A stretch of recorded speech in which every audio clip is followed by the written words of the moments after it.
একটা প্রশ্ন করব? একজন মানুষের জীবনে সবচেয়ে গুরুত্বপূর্ণ কোনটি? ভালোবাসা নাকি মায়া? হঠাৎ এই প্রশ্ন কেন? বলো না।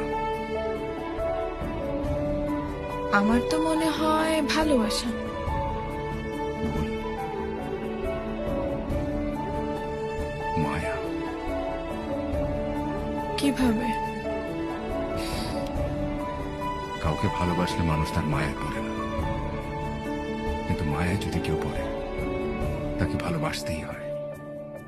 একজন মানুষ চাইলে অনেককে ভালোবাসতে পারে, কিন্তু মায়ায় শুধুমাত্র একজনেরই পড়ে।